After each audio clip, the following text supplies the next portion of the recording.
A Idade Média foi um tempo de doenças, muita pobreza e corrupção religiosa. Somente poucas Bíblias existiam, e a maioria delas era em latim e ainda assim trancafiadas em universidades e monastérios. Uma pequena luz continuava acesa pelos valdenses, que com o sacrifício copiavam a Bíblia à mão e cuidadosamente distribuíam porções em suas viagens missionárias.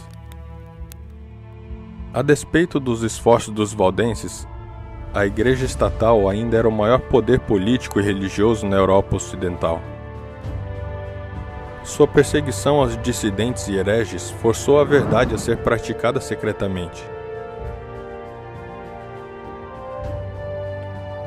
Participe conosco enquanto descobrimos as vidas heróicas daqueles que lideraram esse movimento e mudaram o mundo para sempre. Essa é a história da luz desacorrentada.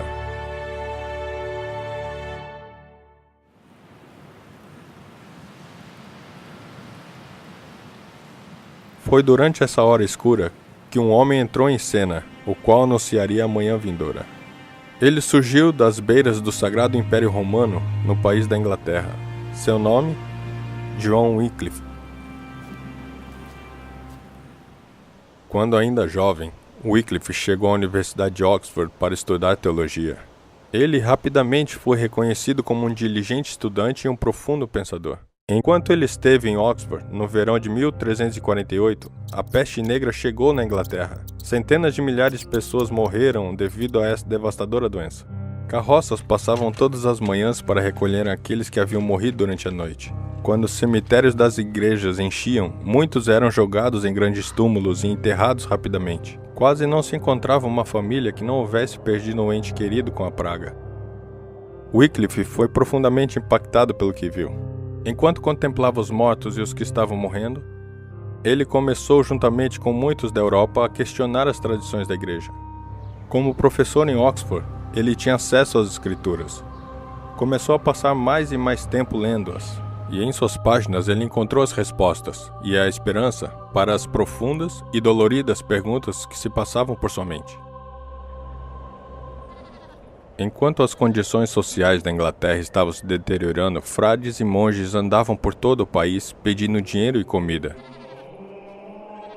Apesar dos monges terem votos de pobreza, os monastérios não tinham e se tornaram muito, muito ricos. O abismo entre a igreja e as pessoas estava aumentando. Isto fez Wycliffe furioso. Tendo estudado profundamente as escrituras e os ensinamentos da igreja, ele encontrou enormes discrepâncias. Corajosamente começou a pregar e escrever contra qualquer prática não bíblica. Ele via penitências e indulgências como maneiras de manipular pessoas a doarem dinheiro. Rejeitou a ideia de que os homens deveriam confessar seus pecados a um padre e de que um homem poderia perdoar pecados.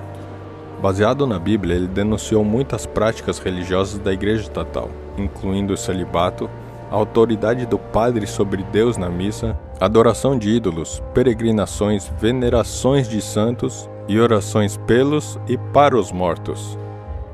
Quando a igreja disse ao monarca inglês que ele deveria pagar um imposto para a igreja, Wycliffe falou ao parlamento, argumentando eloquentemente que uma exigência como esta não estava em harmonia com a Bíblia. A influência de Wycliffe convenceu o rei a rejeitar as exigências financeiras do Papa, e isto tocou na fonte do dinheiro da igreja.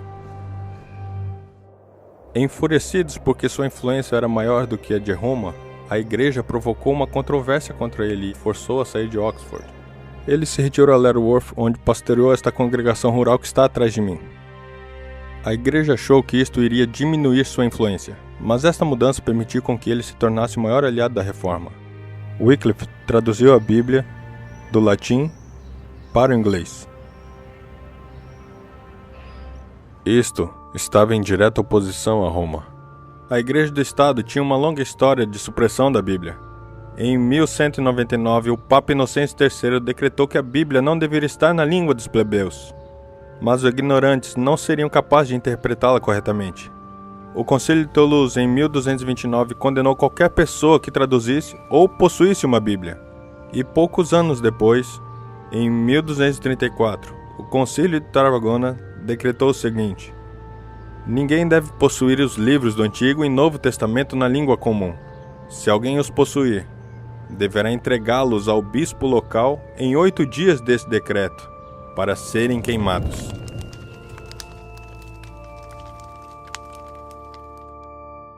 Wycliffe não apenas traduziu a Bíblia para o inglês, mas ele treinou um grupo de pastores leigos chamados de Lollardos. Espalhando-se pela Europa, esses homens distribuíram milhares de cópias da Bíblia feitas à mão, bem como os escritos de Wycliffe. A igreja se opôs aos seus ensinamentos e escritos. Em toda a sua vida, Wycliffe foi a julgamento em 3 ocasiões diferentes, mas a cada vez ele conseguiu escapar. Em uma das vezes, ele deu uma forte resposta falando de sua crença em Deus e na Bíblia como a palavra de Deus, e simplesmente se ausentou. Os seus acusadores ficaram assustados.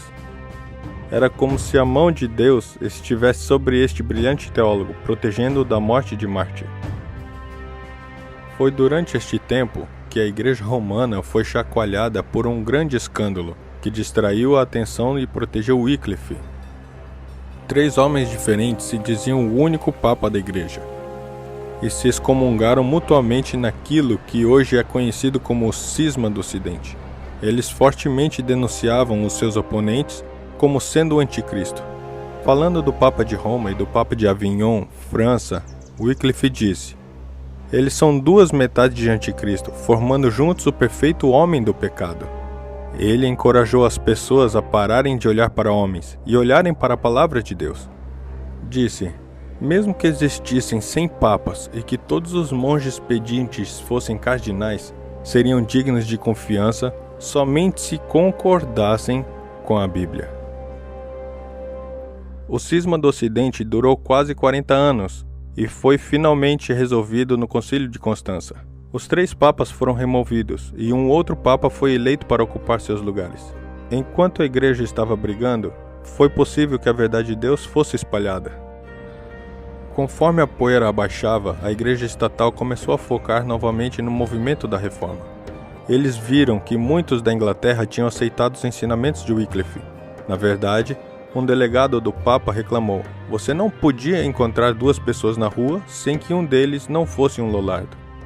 A rainha da Inglaterra foi convertida aos ensinamentos de Wycliffe e trabalhou para o proteger. Durante um dos seus julgamentos, ela falou ao concílio proibindo-os de aprovar uma sentença contra ele. Ela era uma princesa da Boêmia e, por sua influência, os escritos dos reformadores foram espalhados em seu país nativo. Wycliffe é chamado a estrela da manhã da Reforma. Antes do nascer do sol, ele foi como uma luz brilhante no céu escuro. A manhã estava começando e a luz estava começando a se espalhar. Conforme os Lollardos levavam as escrituras através da Europa, os conceitos da Bíblia foram abraçados pelo povo. A Bíblia havia sido traduzida para a língua da Boêmia, mas com o tempo ela foi proibida. Em seu lugar, ignorância e crendices tomaram conta.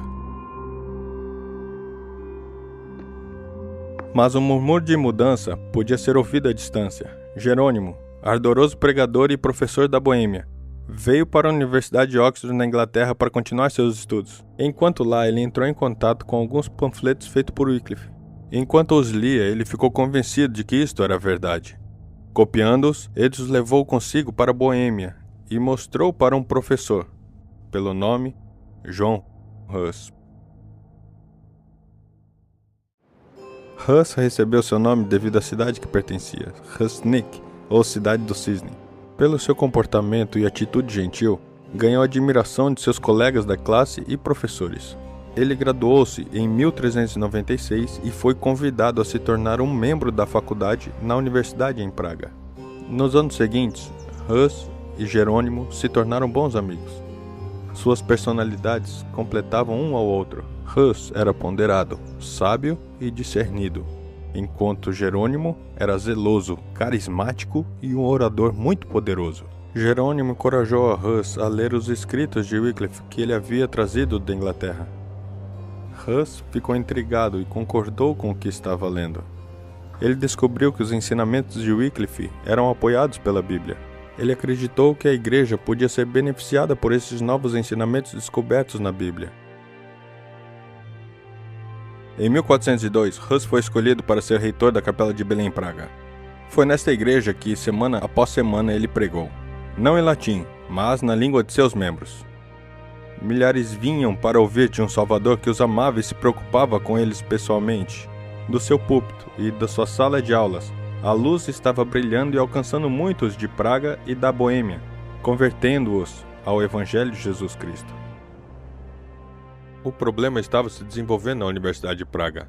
Johann Hübner, um professor, desafiou fortemente os 45 pontos dos ensinamentos de Wycliffe, incluindo que a Bíblia era a única base da doutrina cristã. Ele estava determinado a fazer com que os ensinamentos de Wycliffe fossem declarados heréticos. 3 anos depois, o Papa Inocêncio VII ordenou ao arcebispo de Praga que censurasse a leitura, o ensino e o estudo dos escritos de Wycliffe. Mas Hus tinha visto a luz da Bíblia brilhar através dos escritos de Wycliffe. Sentiu-se compelido a continuar compartilhando. Quando Hus começou a pregar as doutrinas reformadas, apenas 20 anos haviam se passado desde a morte de Wycliffe. As autoridades da igreja na Boêmia apelaram ao novo Papa, Alexandre V. Eles estavam aborrecidos com Hus por criticar a venda de indulgências para arrecadar fundos. Ele acusava a igreja de estar agindo com interesses egoístas. Não demorou muito, até que Roma respondesse. Em 1412, Hus recebeu uma carta demandando que ele viajasse até Roma para ser questionado em sua fé.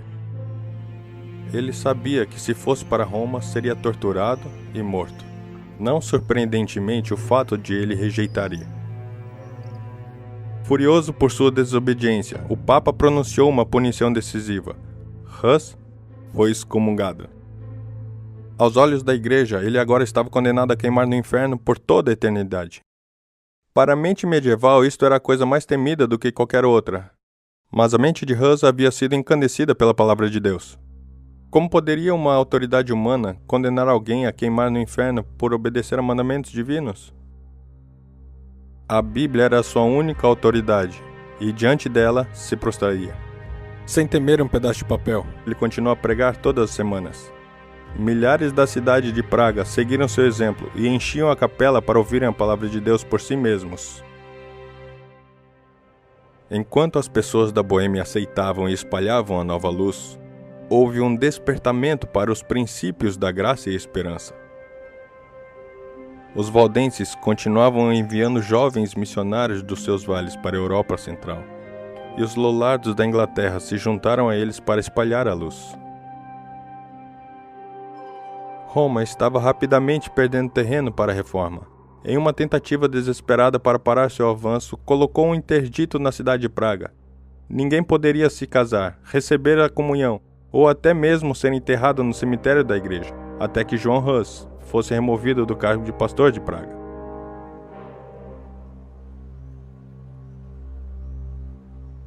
Para proteger as pessoas, Hus se retirou da cidade para continuar pregando e escrevendo da parte rural. Quando ele estava saindo, ele claramente disse que não acreditava mais em reis indecisos, papas hostis ou concílios ineficazes.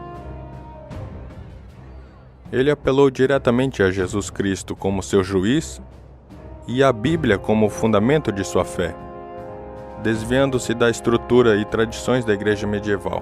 Ele argumentava que somente Cristo é o cabeça da igreja e que o Papa, por ignorância e amor ao dinheiro, pode cometer muitos erros. É para seguir a Bíblia, mesmo que um Papa mande o contrário. Deve-se obedecer a Cristo. Para a reforma da Boêmia, este passo era monumental. Boêmia, como uma nação, estava aceitando uma nova autoridade, a Bíblia. A igreja romana entendeu que se eles tentassem forçar Hus a ir a Roma, seria fútil. Então eles pressionaram o imperador de Boêmia a lidar com a heresia. Hus foi chamado para ir a Constança, Alemanha, para responder às acusações contra ele.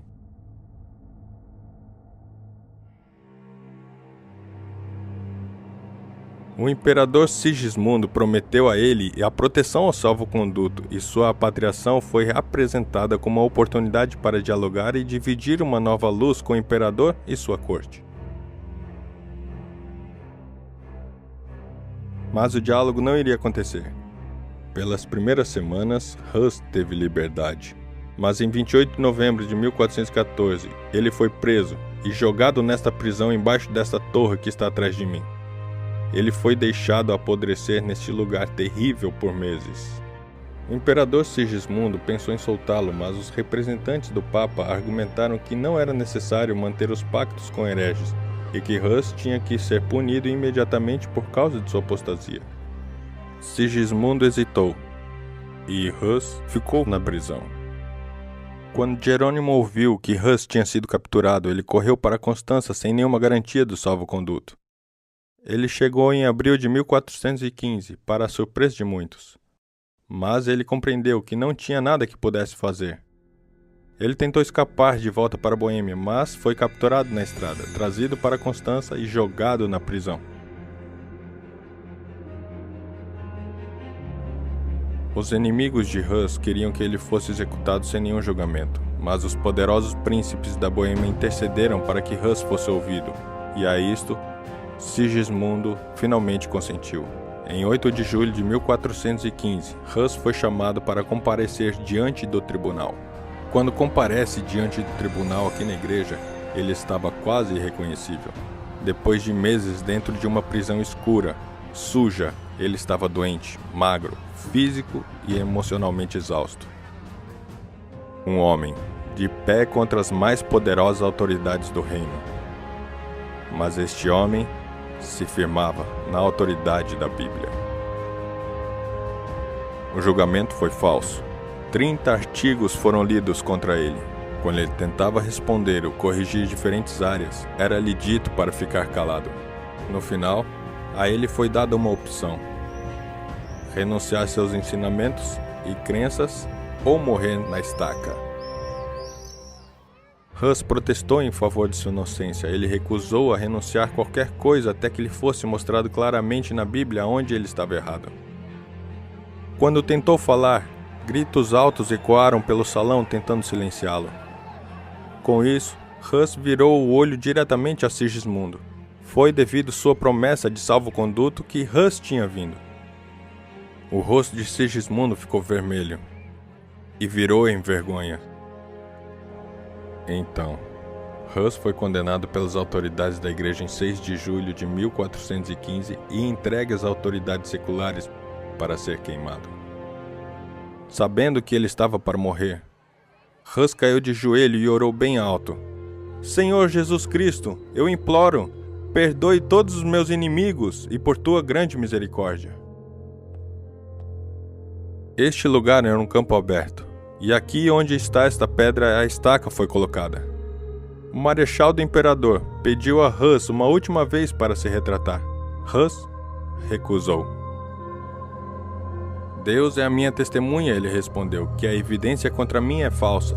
Eu nunca pensei nem preguei exceto com a intenção de libertar o homem, se possível, de seus pecados. Hoje, eu alegremente morrerei.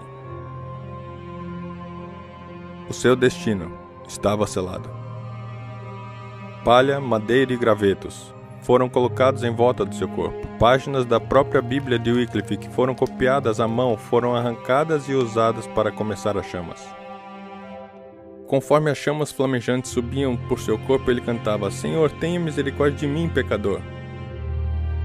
Ele podia ser ouvido recitando os salmos até que o fogo silenciou sua voz.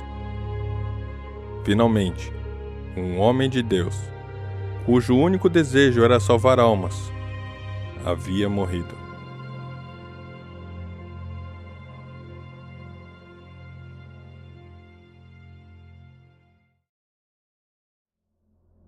Mas os inimigos de Hus ainda não estavam satisfeitos. Eles queriam suas doutrinas, seus ensinamentos e sua memória destruídos. Seus executores pegaram suas cinzas e jogaram-nas no rio Rhine para prevenir uma tumba que poderia promover a fama do reformador. Mas suas cinzas foram levadas para a Suíça, França, Alemanha e Holanda, e a expansão do Mar do Norte. Mal sabiam os inimigos de Hus, que assim como suas cinzas foram levadas para as costas distantes, assim A verdade que ele descobriu se espalharia ao redor do mundo.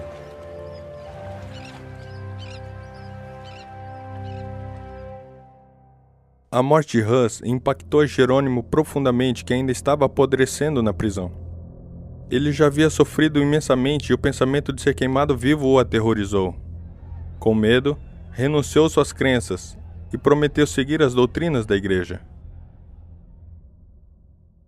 Mas seus sofrimentos estavam longe de acabar e ele foi jogado de volta na prisão. Enquanto deitado em sua cela, sua consciência culpada o torturava. Como poderia ele ter negado ao seu Senhor? Como poderia ter ido contra os ensinamentos nos quais ele acreditava? Ele novamente foi levado perante o concílio, pressionado a renunciar suas crenças mais claramente. Mas Jerônimo havia mudado. Sua covardia tinha ido embora. Ele disse: "Vocês condenaram Wycliffe e João Hus, não por terem chacoalhado a doutrina da igreja, mas simplesmente porque eles expuseram os escândalos procedentes do clero, sua pompa, seu orgulho e todos os vícios do prelado e dos padres. As coisas que afirmaram e que são irrefutáveis, eu também afirmo." O concílio ficou furioso e condenou à morte.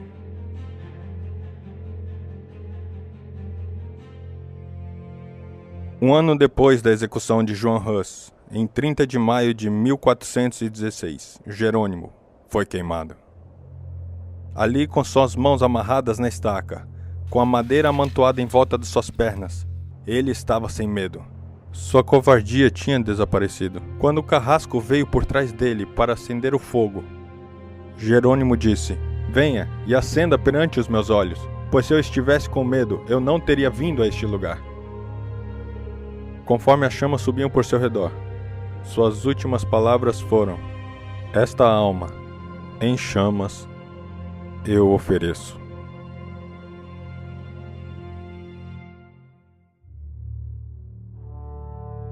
Os inimigos da Reforma estavam se preparando para exterminar do mapa tanto a Bíblia quanto seus seguidores.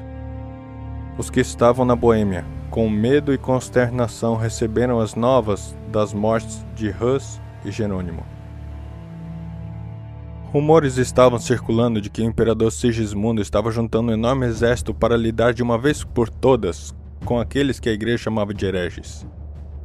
Em 1420, o Papa Martinho V decretou uma bula papal conclamando uma cruzada contra os seguidores de Wycliffe, os citas e todos os outros hereges na Boêmia.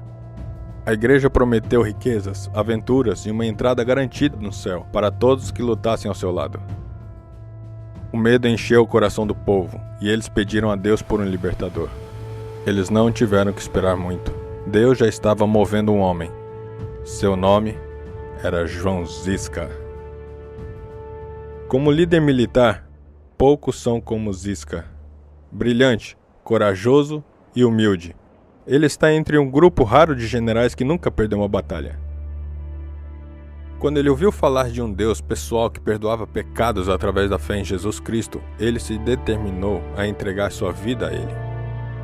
Quando as forças se juntaram para exterminar a reforma em Praga, Zisca estava pronto para liderar o pequeno exército da Boêmia contra os invasores. Em 30 de junho de 1420, o rei Sigismundo, com mais de 80 mil participantes das cruzadas, chegou ao lado de fora das muralhas em Praga. Um mar de soldados, como fumaça, vindo para a destruição iminente, se espalharam em volta da cidade.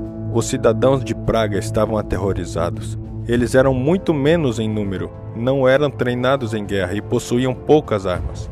Parecia que a reforma estava para acabar. Com intensa sinceridade, a cidade buscou ao Senhor por ajuda.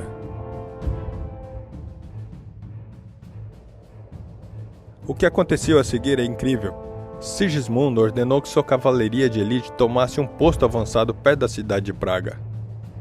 3.000 de sua cavalaria atravessaram o rio e foram em direção à muralha, que era guardada por 26 homens, 2 mulheres e uma criança pequena. Eles tiveram que jogar pedras e usar paus para manter o inimigo sob controle. Parecia que eles estavam para perder quando uma das mulheres, cujo nome foi perdido na história, desafiou o inimigo enquanto gritando: "Nunca deverá um cristão verdadeiro se retratar para o anticristo." Isto inspirou outros. Algumas pessoas detiveram milhares até que Ziska pôde mobilizar suas forças e chegou para ajudá-los. Seu reforço era um número muito menor e despreparados para lutar com a cavalaria de elite. Mas eles vieram cantando hinos, orando e confiando no poder de Deus para os libertar. Conforme eles se aproximavam, a cavalaria da elite sentiu um terror sobrenatural vindo sobre eles. Eles então fugiram do coral, se jogando do penhasco e se afogando no rio à frente. Eles foram completamente derrotados por um coral cantando hinos e louvando a Deus. Nos próximos 15 anos das guerras hussitas, o general Ziska liderou seu exército de vitória em vitória. Mesmo após perder a visão de ambos os olhos, ele era capaz de imaginar o campo de batalha e guiar seus soldados corretamente. Sua liderança protegeu a reforma em sua infância. Ziska e sua geração eventualmente morreram. O velho general foi reposto por liderança moderada que estava disposta a se comprometer para ter paz e segurança. O chamado de união dentro da igreja foi promovido como mais importante do que seguir os ensinamentos das Escrituras. Eventualmente, a igreja reconquistou o controle, e a luz foi novamente ofuscada do povo. Wycliffe, Hus e Jerônimo morreram, mas os seus esforços para repartir a Bíblia com o povo comum haviam plantado sementes de luz. Eles não tinham formulado os princípios da reforma. Em vez, eles descobriram esses princípios simplesmente lendo a Bíblia. Conforme as pessoas seguiram a luz, Deus abençoou com ainda mais luz. Dentro das Escrituras está o caminho de perdão e paz com Deus. Ensina que salvação é por Jesus Cristo, não uma igreja, e que é de graça e pessoal, sem precisar de um padre. Isso cortou bem na base de uma hierarquia religiosa. A igreja ensinava que por uma vida curta de pecado, Deus iria condenar uma pessoa para queimar no inferno por toda a eternidade. Isso colocava uma ênfase na necessidade da compra do perdão, mas criou um grande abismo entre Deus e o homem. Conforme Hus estava perante o concílio que estava condenado à morte, ele exclamou: "Vocês agora queimarão um ganso, porém em 100 anos vocês terão um cisne que vocês não poderão assar ou cozinhar." Isso ele falou referindo-se a ele mesmo como um ganso da cidade do ganso.